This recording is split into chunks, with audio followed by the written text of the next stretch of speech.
Yes class 8।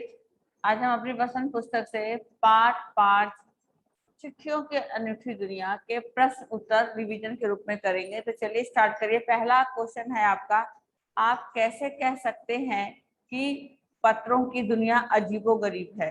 Yes, raise your hand.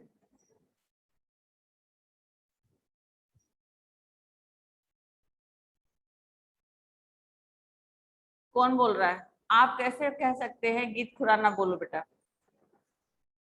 पत्र हमारे जीवन में पहले से ही बहुत महत्व रखते हैं, पर आजकल नए संसाधन आने के कारण उनका महत्व थोड़ा घट गया है शहरों में। पर आज भी उन्होंने अपने महत्व बनाया रखा है, इसलिए उनकी दुनिया थोड़ी अजीबोगरीब है। बिल्कुल सही आंसर, एकदम राइट आंसर आपने दिया। Short and good, very good. आप सब में से किसी ने सुना? सबने सुना आंसर? आप सबने सुना? हर्षित सिंह, हर्षित त्यागी, सुना आंसर? Yes ma'am. बोलो, अब आप रिपीट करो वही आंसर जो गीत ने बोला भी।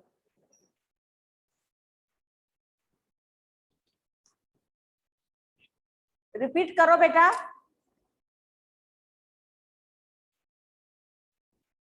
हर्षित त्यागी, हर्षित त्यागी, एक बार गीत बुलवाओ इनको। बोलो आप सब एक एक लाइन के पीछे।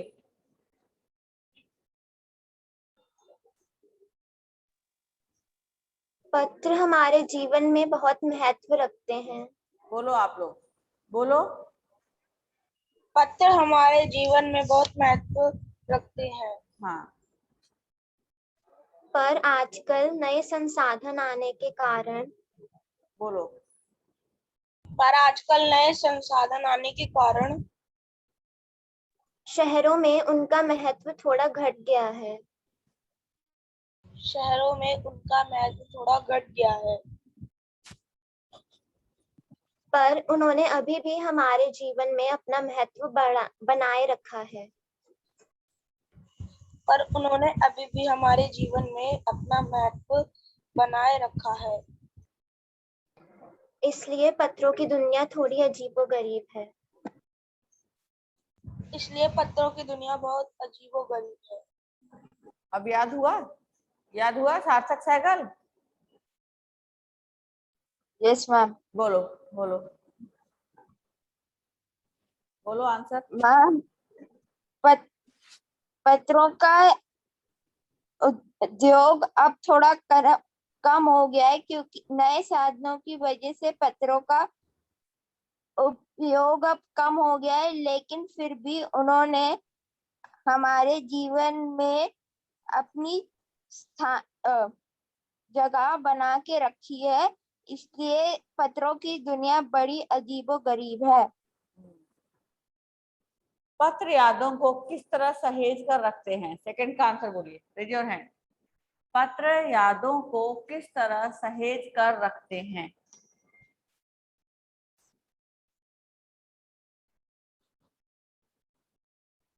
Raise your hand fast.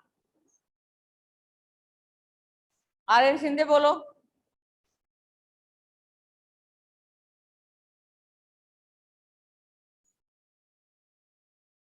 अगर आप लोगों में से नहीं आ रहा आंसर बोलने तो फिर मैं रिमूव क्लास स्टॉप कर देती हूँ।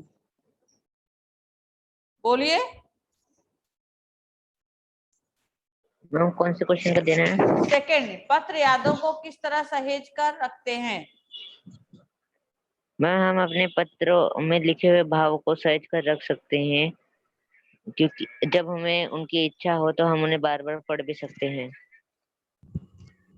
बिल्कुल, पत्रों को हम अपने पास काफी बहुत समय तक संभाल कर रख सकते हैं, और जब एसएमएस को हमें, नहीं रखते। हाँ, एसएमएस को नहीं रख सकते, पत्रों को हम रख सकते हैं, और जब हमें मन करे उसको दोबारा से हम पढ़ सकते हैं। Yes, right. एंड थर्ड है, पत्रों की आवाजाही किस प्रकार प्रभावित हुई है? Raise your hand. Harshit Singh, Harshit Singh,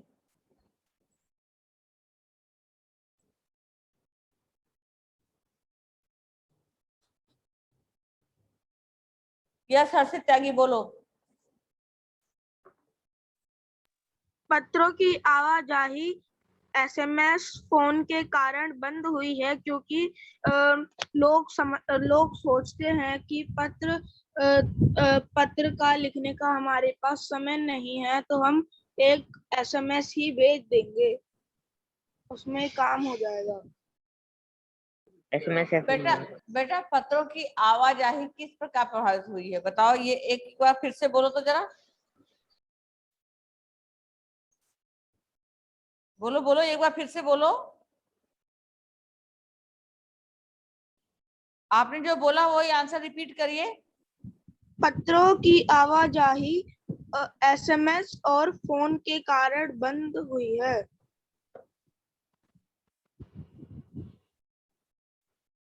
बिल्कुल सही आप बोल रहे हो कि पत्रों की जो आवाजाही है वो जो नए संचार आए हैं आ गए हैं उसकी वजह से थोड़ी सी कम हुई है, प्रभावित हुई है इनकी वजह से। Yes right. अगला है, पत्र किन किन साधनों से गुजरते हुए आज ईमेल तक पहुंचे हैं बताओ।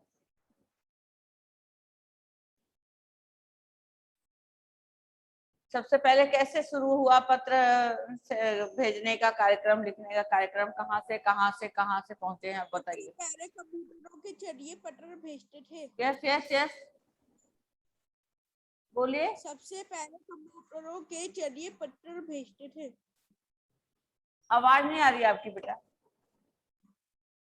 सबसे पहले कंप्यूटरों के जरिए पत्र भेजते थे।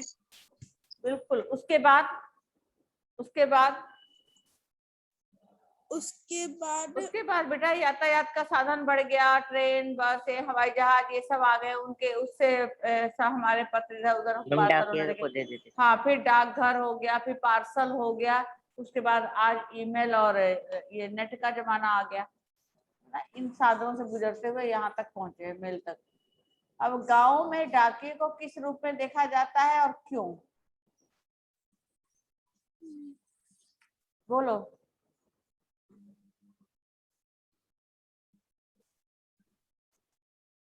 गांव में डाकिये को किस रूप में देखा जाता है? किसी को नहीं पता। भगवान की तरह देखा जाता है, किसी को नहीं पता। और क्यों देखा जाता है? क्योंकि वो जो है अपने प्रियजनों का हमें समाचार लाके देता है, इसलिए देखा जाता है।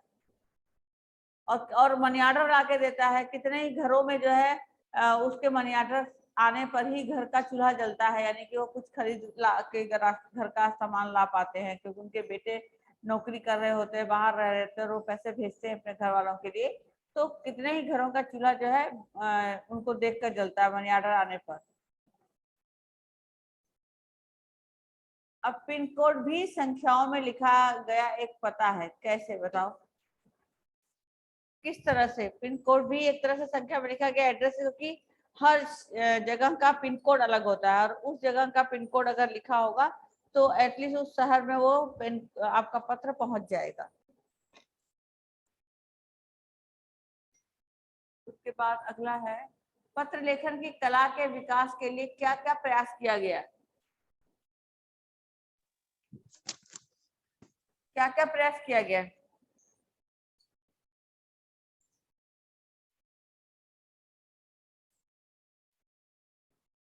मैम पत्र लेखन की प्रतियोगिताएं रची गई हैं। हाँ, और 14 साल से छोटे के बच्चों के स्कूल में पाठ्यक्रम शामिल किया गया है। जिसमें बुक्स में पत्र हाँ। के बारे में दिया हुआ है कैसे लिखना। क्या चिट्ठियों की जगह कभी फैक्स, ईमेल, टेलीफोन तथा मोबाइल ले सकते हैं? बोलो, ले सकते हैं? यस या नो? No ma'am. नहीं तो बोलो इसी चीज को कि नो। चिट्ठियों की जगह कभी भी फैक्स, ईमेल, टेलीफोन तथा मोबाइल नहीं ले सकते। अगला है, डाक विभाग पत्रों को भेजने के अलावा हमारे लिए क्या क्या करते हैं? जो डाक विभाग है वो हमारे पत्रों को इधर उधर भेजने के अलावा हमारे लिए क्या क्या करते हैं, और बताओ। चलो बताओ, क्या क्या करते हैं डाक विभाग? हमारा एफडी बनवाते हैं, हमारे लिए हमारे पैसे सुरक्षित रखते हैं, और किसान विकास पत्र भी पोस्ट ऑफिस से ही मिलता है। पोस्ट ऑफिस में और भी बहुत सारे काम होते हैं पोस्ट ऑफिस के थ्रू, है ना, बैंक से रिलेटेड। बोलो बोलो बेटा।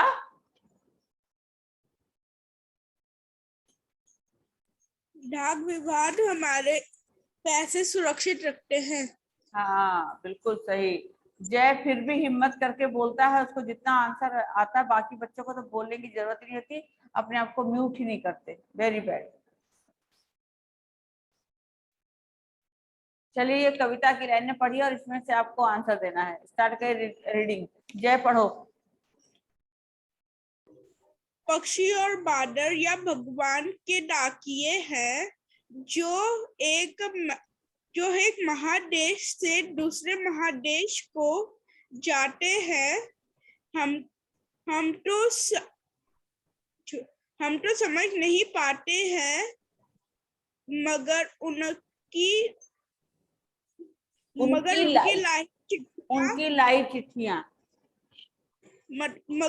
लाही चिट्ठियां पेड़ पौधे पानी और पहाड़ पहुंचाते हैं। बांटते हैं। बोलो कवि और कविता का नाम बताइए। कवि का और कविता का नाम। कवि का नाम रामधारी सिंह दिनकर है और कविता का नाम भगवान के डाकिये। अच्छा वेरी गुड। एक आंसर याद था। कवि ने डाकिये किसे कहा है यहाँ? कवि ने मैम पक्षी और बादलों को। पक्षी और बादल। पेड़ पौधे पानी और पहाड़ों को भगवान के डाकिये कहा है। पक्षी और बादल को।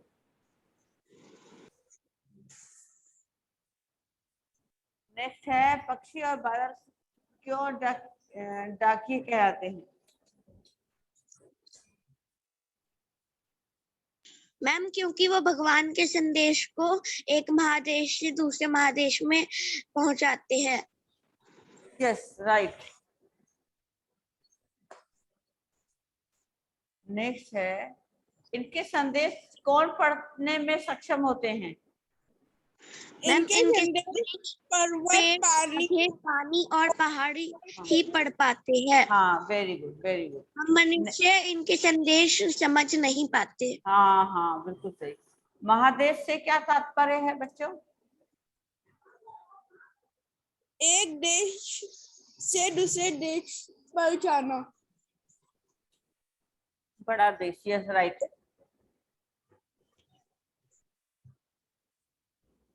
भगवान के डाके संसार को क्या संदेश देना चाहते हैं?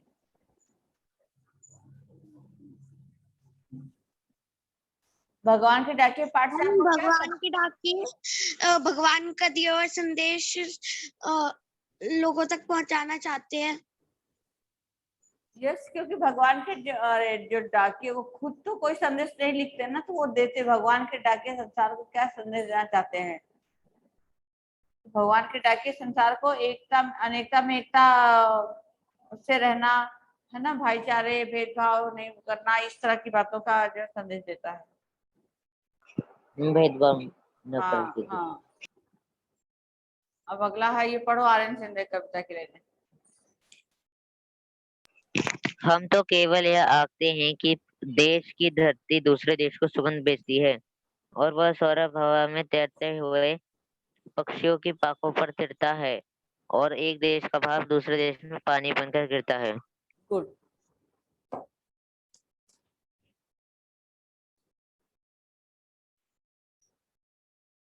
पहला क्वेश्चन पक्षी और बादल की किस क्रिया का वर्णन किया गया है? एकता का संदेश पहुंचाने का। उपरोक्त काव्यांश में क्या संदेश वही सेम। बादलों की किस विशेषता का को बताया गया है? बादल कैसे हैं? की विशेषता। कैसे बादल है बेटा?